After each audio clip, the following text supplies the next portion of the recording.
Doctor గారు lung క్యాన్సర్కి ఇప్పుడున్న అసలు అడ్వాన్స్డ్ ట్రీట్మెంట్స్ ఏంటి అంటారు? ఇప్పుడు లంగ్ క్యాన్సర్కి చేసే ట్రీట్మెంట్స్లో సర్జరీ రోల్ చాలా ఎక్కువ ఉంటుంది. దాంట్లో కొంత భాగం లంగ్ తీయటం కానీ, పూర్తిగా లంగ్ తీయటం కానీ ఇట్లాంటి ట్రీట్మెంట్స్ ఉంటాయి. Right side, left side. Right side 3 lobes ఉంటాయి, లెఫ్ట్ సైడ్ 2 లోబ్స్ ఉంటాయి. సో దాని ఆధారంగా ఆ లోబ్ తీయాలన్నా లంగ్ తీయాలన్నా అనేది సర్జరీ ఉంటుంది. ఇంతకుముందు ఈ సర్జరీస్ అన్నీ ఓపెన్ పద్ధతిలో చేసేవాళ్ళు. ఇప్పుడు చిన్న చిన్న రంధ్రాల ద్వారా రోబోటిక్ పరికరం ద్వారా కూడా చేయడం జరుగుతుంది. రోబోటిక్ సర్జరీస్ అనేటివి లంగ్ సర్జరీకి ఎక్కువగా ఉపయోగించడం జరుగుతుంది.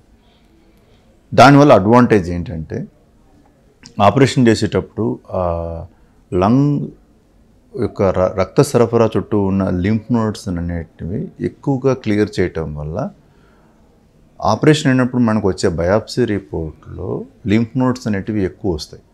సో అందులో వచ్చిన దాంట్లో ఎన్ని పాజిటివ్ ఉన్నాయి, ఎన్ని నెగిటివ్ ఉన్నాయి అనేది చెక్ చేయడం జరుగుతుంది. సో ఆ లింఫ్ నోడల్ ఈల్డ్ అనేది ఎక్కువగా ఉన్నందున ప్లస్ ఈ రోబోటిక్ సర్జరీ చేయడం వల్ల పేషెంట్స్ సులువుగా ఆపరేషన్ తట్టుకోవడం జరుగుతుంది.